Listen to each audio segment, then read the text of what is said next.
नमस्कार दोस्तों, स्वागत है आपका आज के मुख्य समाचारों की वीडियो में। जी हां दोस्तों, यहां पर आपको देखने को मिलेगी सुबह से लेकर शाम तक की सारी के सारी बड़ी खबरें मुख्य समाचार ब्रेकिंग न्यूज़ अपडेट के रूप में। तो दोस्तों, आपसे रिक्वेस्ट है इस वीडियो को ज़्यादा से ज़्यादा लाइक और शेयर करें। तो दोस्तों, जानते हैं आज की पहली बड़ी खबर। प्रधानमंत्री नरेंद्र मोदी की आलोचना वाले पोस्टरों पर सियासी बवाल। राहुल गांधी बोले मुझे भी करो गिरफ्तार।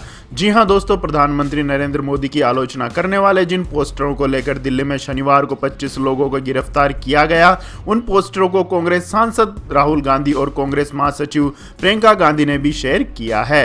राहुल गांधी ने सोशल मीडिया पर पोस्टरों को शेयर करते हुए कहा है कि मुझे भी गिरफ्तार करो। यही नहीं, कांग्रेस महासचिव प्रियंका गांधी ने अपने ट्विटर प्रोफाइल की फोटो बदलकर इसी पोस्टर को नई प्रोफाइल तस्वीर बना ली है। आपको बता दें दोस्तों, दिल्ली पुलिस ने ऐसे पोस्टर लगाने वाले 25 लोगों को गिरफ्तार किया है, जिसमें लिखा था कि मोदी जी हमारे बच्चों की वैक्सीन विदेश क्यों भेजी। इन पोस्टरों के बारे में बृहस्पतिवार को पुलिस को सूचना मिली थी। इसके बाद सभी जिलों के वरिष्ठ पुलिस अधिकारी अलर्ट हो गए थे। इसके बाद मिली शिकायतों के आधार पर पुलिस ने 25 मुकदमे सरकारी आज्ञा के उल्लंघन और सार्वजनिक संपत्ति विरूपण रोकथाम अधिनियम की धाराओं में कई जिलों में दर्ज किए। इसके बाद दोस्तों, जान लेते हैं अगली बड़ी खबर। यूपी दिल्ली के बाद हरियाणा भोपाल में भी बढ़ाया गया लॉकडाउन। 24 मई तक रहेगी सख्त पाबंदियां। जी हां दोस्तों, देश में कोरोना संक्रमण का असर कुछ राज्यों में कम हुआ है, लेकिन इसे लेकर राज्य सरकारें सतर्क हैं। संक्रमण की चेन तोड़ने के लिए एक बार फिर लॉकडाउन बढ़ाया गया है।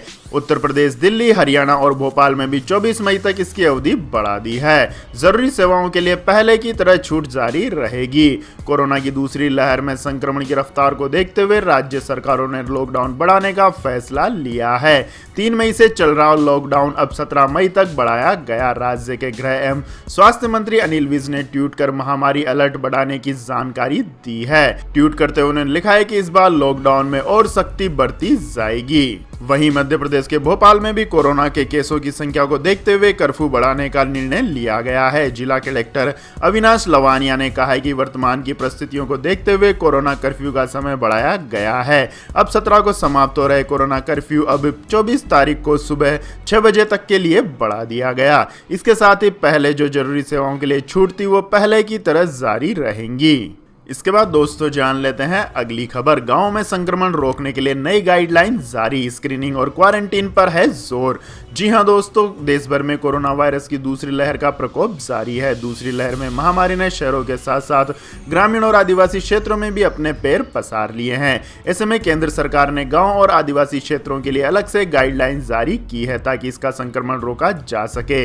नई गाइडलाइन में स्वास्थ्य मंत्रालय ने कोरोना संक्रमण से बचाव के लिए निगरानी, स्क्रीनिंग और आइसोलेशन पर जोर दिया है। केंद्रीय स्वास्थ्य मंत्रालय की ओर से ग्रामीण और आदिवासी क्षेत्रों के लिए जारी की गई नई गाइडलाइन के मुताबिक हर गांव में आशा कार्यकर्ताओं को जुकाम बुखार की मॉनिटरिंग करनी होगी। इसके साथ ही हेल्थ, सैनिटाइजेशन और न्यूट्रिशन कमेटी भी रहेगी। वहीं जिन मरीजों में कोरोना के लक्षण पाए गए हैं उन्हें ग्रामीण स्तर पर कम्युनिटी हेल्थ अफसर को देखने के निर्देश दिए गए हैं। आपको बता दें दोस्तों, इस गाइडलाइन के मुताबिक पहले से गंभीर बीमारियों से पीड़ित संक्रमितों या ऑक्सीजन स्तर कम होने पर मरीजों को बड़े स्वास्थ्य संस्थानों में भेजा जाए। जुकाम, बुखार और सांस से संबंधित परेशानियों के लिए हर उपकेंद्र पर ओपीडी चलाई जाए। दिन में इसका समय निश्चित हो। अगर किसी में कोरोना के लक्षण हैं तो उसकी स्वास्थ्य केंद्रों पर रैपिड एंटीजन टेस्ट किया जाए या फिर उनके सैंपल नजदीकी कोविड जांच केंद्र में भेजे जाएं। इसके बाद दोस्तों, जान लेते हैं अगली बड़ी खबर। गंगा में लाशें मिलने का दौर अभी भी नहीं थमा। जी हां दोस्तों, गंगा में मिल रहे शव यूपी सरकार के आंकड़ों पर सवाल खड़े कर रहे हैं। वाराणसी में प्रशासन की तमाम कोशिशों के बावजूद भी ये शव गंगा में नजर आ रहे हैं।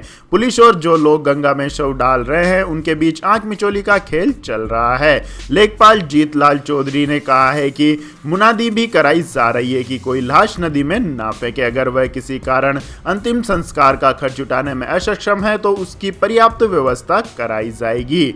जीतलाल लेखपाल है। इससे पहले वह मुनादी किसी सरकारी योजना को जनता तक पहुंचाने के लिए करते रहे हैं, लेकिन पहली बार वह शवों को गंगा में न डालने की मुनादी की बात कर रहे हैं। हालांकि उनकी ड्यूटी जमीनों की नाप तोल और उसका लेखा जोखा रखने की, लेकिन इस वक्त ये गंगा के किनारे शवों का इस बात का लेखा जोखा रख रहे हैं कि कहीं कोई आकर झटके से फेंक न जाए। इसके बाद दोस्तों, जान लेते हैं अगली बड़ी बड़ी खबर, 5 चुनावी राज्यों में एक माह में 3 गुना बढ़े कोरोना के नए मामले, 6 गुना बढ़ी मौतें। जी हां दोस्तों, चुनावी राज्यों में कोरोना के मामलों में उछाल की आशंका सच साबित होती दिख रही है। तमिलनाडु, केरल, पौंडीचेरी, असम और पश्चिम बंगाल में एक माह पहले और अब के आंकड़े यही संकेत दे रहे हैं।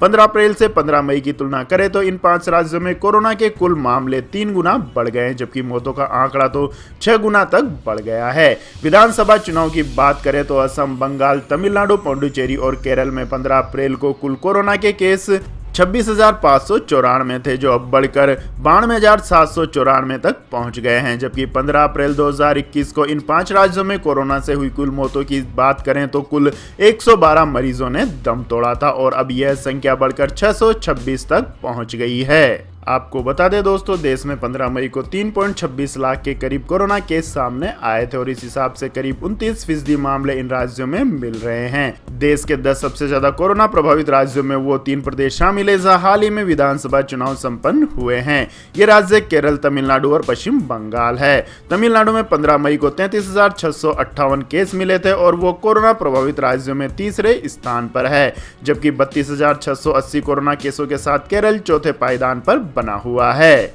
इसके बाद दोस्तों जान लेते हैं अगली खबर। भीषण चक्रवाती तूफान में बदला तोकाते, गृह मंत्री अमित शाह ने लिया तैयारियों का जायजा। जी हां दोस्तों, केंद्रीय गृह मंत्री अमित शाह ने रविवार को चक्रवाती तूफान तोकाते से निपटने के लिए तैयारियों का आकलन करने के लिए गुजरात, महाराष्ट्र और केंद्र शासित प्रदेश दमन और दीव और दादर और नागर हवेली के मुख्यमंत्रियों के साथ समीक्षा बैठक की अध्यक्षता की। उन्होंने राज्य और केंद्र शासित प्रदेशों के साथ साथ केंद्रीय मंत्रालयों के साथ साथ चक्रवात से निपटने के लिए संबंधित एजेंसियों के उपायों और योजनाओं और इससे उत्पन्न स्थिति का जायजा लिया। भारत मौसम विज्ञान विभाग के राष्ट्रीय मौसम पूर्वानुमान केंद्र ने कहा है कि पूर्वी मध्य अरब सागर के ऊपर तोकाते के अगले 24 घंटों में और तेज होने की संभावना है। आपको बता दें दोस्तों, चक्रवाती तूफान तोकाते गोवा, मुंबई से 450 किलोमीटर दक्षिण में, वेरावली गुजरात से 700 किमी दक्षिणी पूर्व और कराची से 840 किमी दक्षिणी पूर्व में है। एनडीआरएफ ने संबंधित राज्यों में 79 टीमों को तैनात कराया है और 22 अतिरिक्त टीमों को भी तैयार रखा गया है। शिप्स और एयरक्राफ्ट के साथ साथ थल सेना, नौसेना और कोस्ट गार्ड के बचाव और राहत दल भी तैनात किए गए हैं। आईएमडी के मुताबिक राज्यों के तटीय जिलों में तेज हवाओं, भारी वर्षा और तूफान के साथ साथ 150 से 160 किलोमीटर प्रति घंटे की रफ्तार से हवाओं की गति के साथ आज सुबह चक्रवात गुजरात तट पर पहुंचने की उम्मीद है। चक्रवात तोकाते बहुत भीषण चक्रवाती तूफान में बदल गया है और आज सुबह इसके पोरबंदर और महुआ के आसपास पहुंचने की संभावना है। इसके बाद दोस्तों जान लेते हैं अगली बड़ी खबर। कर्नाटक के मंत्री बीसी पाटिल का ऐलान, मृतकों के परिवारों को मिलेगा 50,000 रुपए का मुआवजा। जी हां दोस्तों, कोरोना महामारी की दूसरी लहर ने कई लोगों को अपना शिकार बनाया है। इसकी वजह से बहुत से लोगों ने अपने परिवार के सदस्यों को खो दिया है, जिस कारण ये परिवार इस वक्त काफी मुसीबतों का सामना कर रहे हैं। ऐसे में राज्य सरकारें मृतकों के परिवारों की मदद को आगे आई है। समाचार एजेंसी एनआई के मुताबिक कर्नाटक के मंत्री बीसी पाटिल ने घोषणा की है कि हिरकेनूर निर्वाचन क्षेत्र में कोरोना से मरने वालों के परिवारों को 50,000 रुपए का मुआवजा दिया जाएगा। इससे पहले मध्य प्रदेश के मुख्यमंत्री शिवराज सिंह चौहान ने घोषणा की थी कि जिन बच्चों ने कोरोना की वजह से अपने माता पिता, अभिभावक को खो दिया है, उन्हें हर महीने 5,000 रुपए पेंशन दी जाएगी। इसके अलावा उनके लिए मुफ्त शिक्षा और ऐसे परिवारों के लिए मुफ्त राशन की भी व्यवस्था की जाएगी। इसके बाद दोस्तों जान लेते हैं अगली खबर। कर्फ्यू से प्रभावित लोगों को भत्ता देगी योगी सरकार, खाते में आएंगे 1,000 रुपए। जी हां दोस्तों, उत्तर प्रदेश सरकार समाज के गरीब और कमजोर वर्ग के लोगों को 1 महीने के लिए 1,000 रुपए गुजारा भत्ता देगी। लगभग 1 करोड़ लाभार्थियों में छोटे दुकानदार, दिहाड़ी मजदूर, रिक्शा, ई रिक्शा चलाने वाले, नाई, धोबी, मोची और हलवाई आदि शामिल होंगे, जिन्हें कोरोना कर्फ्यू में आर्थिक रूप से नुकसान हुआ है। आपको बता दें दोस्तों, योगी आदित्यनाथ सरकार ने 24 मई तक कोरोना कर्फ्यू बढ़ा दिया है। यूपी में पात्र अंत्योदय और घरेलू राशन कार्ड धारकों को 3 महीने के लिए मुफ्त राशन देने की भी घोषणा की गई है। गरीबों के लिए सामुदायिक रसोई भी चालू रहेगी। यूपी सरकार के प्रवक्ता ने कहा है कि कोविड से बनी स्थिति में गरीब और जरूरतमंद लोगों को हो रही कठिनाइयों को देखते हुए यह फैसला लिया गया है। इससे राज्य के लगभग 15 करोड़ लोगों को लाभ मिलेगा। इसी बीच राज्य सरकार ने कहा है कि बुनियादी शिक्षा वर्ग को छोड़कर सभी शिक्षण संस्थानों में 20 मई से ऑनलाइन कक्षाएं शुरू होंगी। इसके बाद दोस्तों जान लेते हैं अगली बड़ी खबर। लेकिन दोस्तों अगली खबर जानने से पहले आप लोगों से गुजारिश है कि इस वीडियो में दिखाई गई खबरें अगर आपको पसंद आई हो तो इस वीडियो को लाइक करें, शेयर करें और हमारे चैनल को सब्सक्राइब करें। तो दोस्तों जान लेते हैं अगली बड़ी खबर। कोरोना प्रकोप से कारोबारियों को 12 लाख करोड़ का नुकसान, राहत पैकेज की कर रहे हैं मांग। जी हां दोस्तों, कोरोना का प्रकोप भले ही अब थोड़ा कम हो रहा हो, लेकिन पिछले 45 दिनों में इसने देश भर में भयंकर तबाही मचाई है। न सिर्फ बड़ी तादाद में लोगों का जान मान का नुकसान हुआ है, बल्कि देश की अर्थव्यवस्था और कारोबार पर भी इसका काफी प्रतिकूल असर पड़ा है। व्यापारिक संगठन केट ने दावा किया है कि पिछले 45 दिनों में करीब 12 लाख करोड़ रुपए का कारोबार का नुकसान हुआ है। इस हिसाब से देश को सालाना करीब 115 लाख करोड़ रुपए का घरेलू व्यापार को नुकसान पहुंचने का अनुमान लगाया गया है। इस घरेलू व्यापारिक नुकसान का सीधा असर देश भर के 8 करोड़ छोटे व्यापारियों की वित्तीय हालत पर पड़ा है। इसलिए व्यापारिक संगठन केट ने व्यापारियों से केंद्रीय वित्त मंत्री निर्मला सीतारमण और राज्य के मुख्यमंत्रियों से अपील की है कि वे व्यापारियों के लिए एक वित्तीय पैकेज का ऐलान करें, ताकि जब लॉकडाउन हटाया जाए तो कारोबार को पटरी पर लाया जा सके। केट ने कहा है कि व्यापारियों के लिए वित्तीय सहायता देना सिर्फ केंद्र की जिम्मेदारी नहीं है, राज्यों को भी इसमें भागीदारी करनी चाहिए। गौरतलब है कि कोरोना वायरस की पहली लहर में भी केंद्र सरकार द्वारा ऐलान किए गए वित्तीय सहायता पैकेजों में कारोबारियों की सहायता के लिए कोई प्रावधान नहीं किया गया था। व्यापारियों ने केंद्र सरकार से अपील की है कि जीएसटी के तहत सभी अनुपालन तारीखों को तत्काल सस्पेंड किया जाना चाहिए। इसके बाद दोस्तों जान लेते हैं अगली बड़ी खबर। इजराइल ने फिर किया गाजा में एयर स्ट्राइक, 17 लोगों की हुई मौत। जी हां दोस्तों, इजराइल और फिलिस्तीन के उग्रवादी संगठन हमास के बीच चल रहे घमासान के 7वें दिन भी दोनों पक्षों ने एक दूसरे पर कई हमले किए हैं। इजराइल की ओर से रविवार को गाजा में हमास के ठिकानों पर किए गए हमलों में 17 लोगों की मौत हो गई है। इसके साथ ही संघर्ष में मरने वाले फिलिस्तीनियों की संख्या 174 पहुंच गई है। गाजा के स्वास्थ्य मंत्रालय ने कहा है कि अब तक मारे गए 174 लोगों में 47 बच्चे हैं। वहीं उग्रवादी संगठन हमास की ओर से दागे गए रॉकेटों से इजराइल में अब तक 10 लोगों की मौत हो चुकी है। मिली जानकारी के मुताबिक इजराइल की वायुसेना ने रविवार सुबह हमास की राजनीतिक और सैन्य विंग के हेड यहिया अल-सिनवार के घर को निशाना बनाया। इस हमले में हमास चीफ का घर पूरी तरह जमींदोज हो गया। इसके अलावा गाजा के एक न्यूरोलॉजिस्ट के घर पर भी हमला हुआ, जिसमें उसकी मौत हो गई, जबकि बेटी और पत्नी घायल हो गए।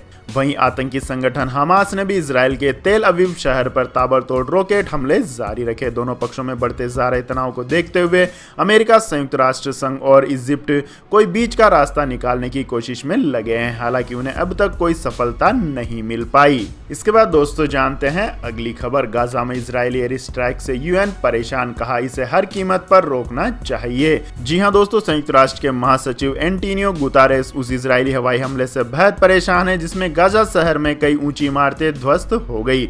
इस इमारत में कई अंतर्राष्ट्रीय मीडिया संगठनों के कार्यालय और आवासीय अपार्टमेंट थे। संयुक्त राष्ट्र के प्रवक्ता स्टीफन दुजारिक ने कहा है कि महासचिव हताहत आम नागरिकों की संख्या लगातार बढ़ने से निराश हैं। प्रवक्ता ने शनिवार को कहा कि महासचिव ने सभी पक्षों को याद दिलाया है कि असैन्य नागरिकों और मीडिया संगठनों को अंधाधुंध निशाना बनाया जाना अंतर्राष्ट्रीय कानूनों का उल्लंघन है और हर कीमत पर इसे रोकना चाहिए। इससे पहले शनिवार को इजराइल के एक हवाई हमले में एक ऊंची इमारत पूरी तरह ध्वस्त हो गई, जिसमें एसोसिएटेड प्रेस, अल जजीरा और अन्य मीडिया संगठनों के कार्यालय थे। इसके बाद दोस्तों जान लेते हैं आज के मौसम अपडेट्स। तो दोस्तों अगले 24 घंटों के दौरान कर्नाटक, गोवा, महाराष्ट्र तट और मध्य महाराष्ट्र के कुछ हिस्सों की उत्तरी लागत पर भारी से बहुत भारी बारिश हो सकती है। केरल, आंतरिक कर्नाटक और कर्नाटक के दक्षिणी तट पर अलग अलग स्थानों पर हल्की से मध्यम बारिश के साथ साथ एक दो स्थानों पर भारी बारिश भी हो सकती है।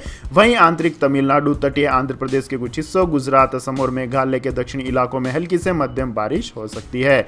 अंडमान और निकोबार द्वीप समूह, मराठवाड़ा के कुछ हिस्सों, शेष पूर्वोत्तर भारत, सिक्किम, गुजरात के कुछ हिस्सों, दक्षिण पूर्वी राजस्थान और मध्य प्रदेश के पश्चिमी हिस्सों में हल्की बारिश के साथ एक दो स्थानों पर मध्यम बारिश होने की संभावना है। वहीं पूर्वी मध्य प्रदेश, छत्तीसगढ़ और पश्चिमी हिमालय के कुछ हिस्सों में हल्की बारिश हो सकती है। इसके बाद दोस्तों जान लेते हैं आज के पेट्रोल और डीजल के दाम। तो दोस्तों पेट्रोल डीजल की कीमतों में हर दिन रिकॉर्ड लेवल पर पहुंच रही है। सरकारी तेल कंपनियों ने आज भी दोनों ईंधनों की कीमतों में इजाफा कर दिया। देश के कई शहरों में अब तेल की कीमत 100 रुपए के पार पहुंच गई है। श्रीगंगानगर, अनूपपुर, परभणी, रीवा, इंदौर, भोपाल में तेल की कीमतें 100 रुपए के पार हैं। वहीं आज पेट्रोल के भाव में 18 से 25 पैसे प्रति लीटर और डीजल के भाव में 27 से 30 पैसे प्रति लीटर का इजाफा किया गया, जिससे देश की राजधानी दिल्ली में 1 लीटर पेट्रोल पेट्रोल का भाव 92 रुपये 58 पैसे, जबकि 1 लीटर डीजल का भाव 83 रुपये 22 पैसे प्रति लीटर के लेवल पर पहुंच गया है।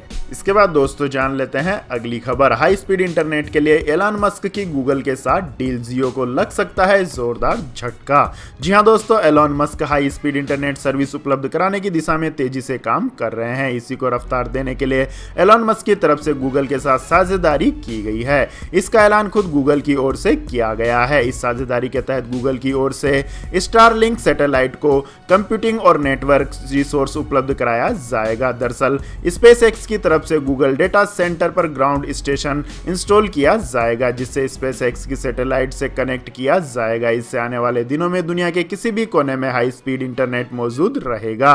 अगर बात करें भारत की तो दोस्तों एलन मस्क की कंपनी ने हाई स्पीड इंटरनेट से रिलायंस जियो को जोरदार झटका लग सकता है। जियो भारत की सबसे बड़ी टेलीकॉम कंपनी है। कंपनी के 40 करोड़ से ज्यादा ग्राहक हैं। साथ ही जियो 5G लॉन्च करने की भी तैयारी में है।